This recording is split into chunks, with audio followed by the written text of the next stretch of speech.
Alright guys, this is Jack X Combat 01 here. This is going to be a QBD guide this is melee. I'm going to be using here, as you can see I'm going to be using Superior Tetsu and dual Dragor Maces. I've got Gano Gloves, Defense Cape. I'm using the Sign of Item Protection just so if I do die with the Protect Item Prayer or Curse, I'll be able to protect 5 items in total, so I can protect my piece of Tetsu and both Dragors, none of them degrade. I'm going to be using Vampirism, it can help. Over here I've got Super Anti-Fire. If you don't have these, you might want to bring an Anti-Fire Shield here in this spot, and I'll explain how that's going to be used later on. I've got an Adrenaline Potion here. It's good for doing combos. I'll show you some pretty good combos here and where to use them at, especially in this video. I've got a Super Restored, just in case my prayer is about to go down. I've got a bird here with more rocktails in it, and basically you're going to need a lot of food for this. Take a lot of damage. And so we're going to go in and we're going to fight.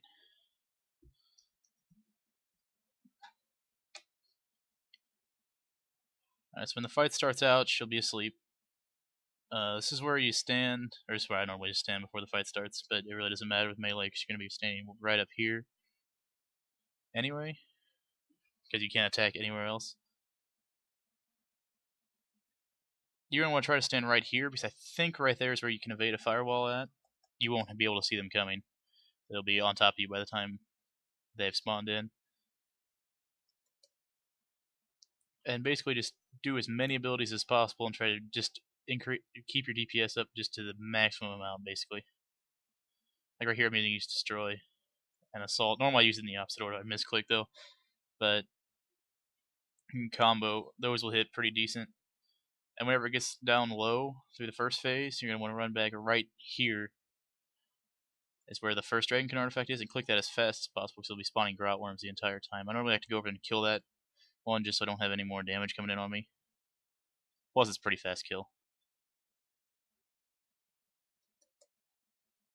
These souls you're going to look out for right here. I missed it, but you can run through them, and the smoke ring thing that they hit you with will damage them, and that can be helpful. I'm going to save right here a little bit, but basically just as many abilities as possible for the first wave. Second one, basically DPS is your #1 priority here, after saving yourself, of course, but you want to probably stay above at least 3k health, just because sometimes between souls and everything else you can get comboed for more than that.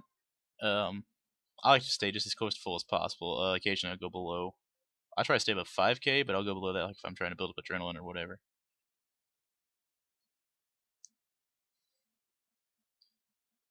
And basically, this phase will go by fairly quick. It's not too dangerous.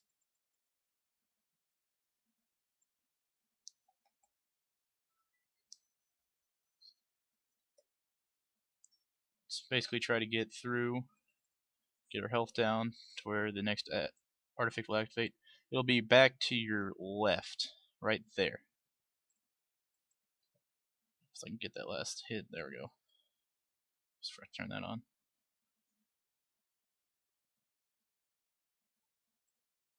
And you're going to want to try to not stand on that thing for too long, so you'll take 1500 damage if you stand on it for too long.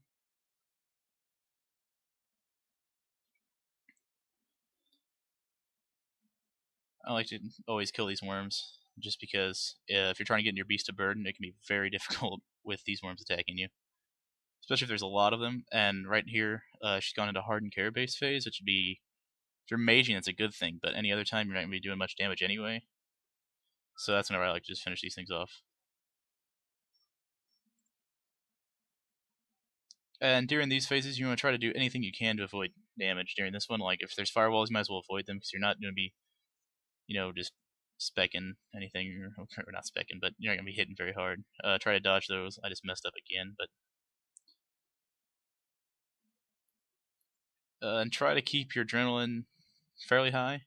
That's easier said than done, but always make sure you're eating food. Don't not eat food trying to save adrenaline on this phase. Keep your prayer up too. This is the phase normally where I have my prayer getting dropped down to lower levels. Try to stay in the higher end of adrenaline. I'll show you why in a little bit. And during crystal phase, that's whenever you're going to want to hit with all your threshold abilities, basically. Here I'm going to use Destroy, and this should finish her off. And you're going to want to be at very high health going into the next phase. Also, you're going to want high health and as high adrenaline as possible, and I really don't have that high of adrenaline, but I'll show you why here. This is going to be the last phase, easily the hardest phase. And you see right there, I was on the thing for too long. But I'm going to try to get to 100% adrenaline as quickly as possible, just using all the basic abilities I have, basically. Oh, and there's the super hot breath. You want to try to avoid that. It will hurt you. And there'll be 4 souls spawning in on this phase, like it's about to happen.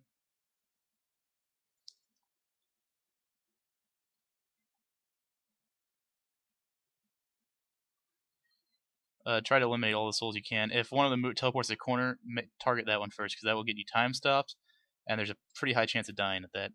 I just see now I have 100% adrenaline. I'm going to use Berserk. And then, whoops, wrong potion. Adrenaline potion, 25%. Get up to 50. And then Assault, and it'll probably finish her off. See right there, I just hit a 5200 with it. That's a very powerful combo. Any sort of boss you'll ever fight, you're going to want to remember that combo. That's a very good combo. And if you can get a Destroy in too, which is pretty difficult, but if you can, that will pretty much finish off any boss you're fighting, unless you're like Calify King or something, in which case you're not going to use Destroy anyway. But then you go downstairs and get your loot. Alright, I'll be back in just a second with no super anti-fire. Alright, here's a clip of me. I'm about to go show you a guide on how to do this without super anti-fires. It's more difficult. It took me several tries before I completed it the first time without super anti-fires. But once I got it, I was able to do several kills, and then I eventually did go and unlock super anti-fires. But if you're going to be doing QBD a lot, it's probably worth it to get super anti-fires because it gets a lot easier. Basically, what you're going to bring your setup is, it's very similar, although you're going to ditch the adrenaline pot. The adrenaline pots, because they're really not necessary on magic. Same for range. You don't need adrenaline pots, really. And you're going to want to bring an anti-dragon shield. Now, even with two-handed weapons, you're going to want this. And I'll show you my technique for doing this right here. Alright. Go ahead and go in. You're going to definitely want the normal potion anyway, because it will give you that little bit of protection. It'll help.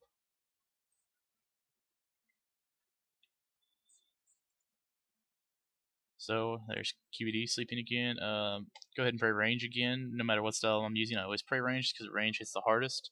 And on magic, you're basically going to be taking all of her normal attacks will be range. You won't be probably close enough to take a magic hit. For some reason, it won't. Okay. So basically, you're just going to attack standard spells. I'm using Polypore Strike. You can use any spell. I mean, I'm on the Lunar spellbook right now, but basically just attack. Your combo for this one, I know for melee, I showed the Berserk and then Assault combo. For magic, you want to use Wild Magic and then Asphyxiate. It'll hit fairly high damage pretty quick. And for range, you have a very similar combo. The abilities that you're going to want to be using are, I think it's Bombardment. Yeah, Bombardment and then Rapid Fire. That combo is pretty much the same thing, only it's ranged.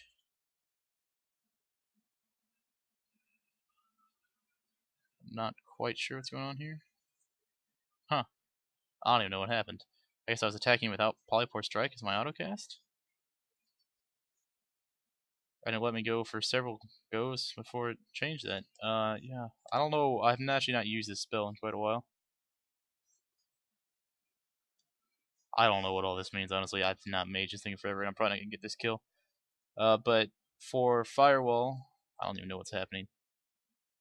I know Polypore Strike is a lot higher than that. Keeps turning off. I don't understand. Oh, I bet I know what it was. But yeah, basically. There we go. That's more how it goes. You won't be hitting as hard as I won't be hitting as hard as I did with Dual Dragors, but it's still decent. It's possible. This way, it's more difficult. You're going to use more food, and it'll probably take you a few more tries before you get it down. But QBD is not an easy boss. Here I'm going to show that combo. You're going to go Wild Magic. It'll hit 2 decent attacks. Then you're going to go with Asphyxiate. And, ooh, that's actually a decent one right there. Oh yeah. You want to equip your anti-fire shield. I missed it right there. I wasn't paying attention. But whenever the firewall approaches you, switch to your shield and run forward. You'll only take either one hit, or if you time it correctly, you actually won't get hit at all from the firewall. If you wait until it's close to you, I'm not sure exactly on the time it is. I get it sometimes, but I don't know the exact timing on it. If you time it correctly, though, you'll go through without taking any damage, which is nice. So you won't take a 750, or if you're messed up, you won't take almost 2k damage, like I just did right there. And that's pretty much it. For range, you're going to do pretty much the same thing as mage, just for the different ability bar, obviously. I'll show you my range ability bar here in a second. I'll teleport out, actually, because I'm not going to get this kill. But that's basically, if you're right there in that opening spot, you don't have to worry about it. But if you're not there, you can switch to your shield, and it'll block the damage for you. So yeah, here's my ranged ability bar, if you really want to see it. I'm not going to say it's the best one or not, because I haven't really tried out different ability bar setups. That's just the one I have set up. It works. I mean, I've killed QBD with it before. I'm actually not a fan of using range at QBD, but I mean, if you have higher range than anything else, like if you have dual ascensions or whatever, it's probably a good idea to try it. I would recommend at least God War's armor or Barrows. It's gonna be kind of hard, but if you don't have Port's armor or whatever and you don't want to buy it, then you can get by without it. I would say if you have the money, though, you're going to want one of the level 90 weapons. Or not weapons, well, yeah, weapons too, but level 90 armors, those are very worth it because they're not, they have a slightly less of a life point bonus than Port's gear, but they'll have a huge damage bonus. So they're probably worth it if you have them to use there. It's not worth taking Ports for the few, like, it's like an extra 100 HP, I think. It's not really worth it. If you have any questions, leave it in a comment below or contact me. I'll have my friends turned on, and my clan name is Phenomenosm, spelled out right there. We're recruiting right now, so you can probably contact me as a guest in that chat, or if you want to join, you can contact me there, or you can PM me or whatever, and I'll answer your questions if I can. I don't know everything, but I'll try my best to answer your questions. And thanks for watching.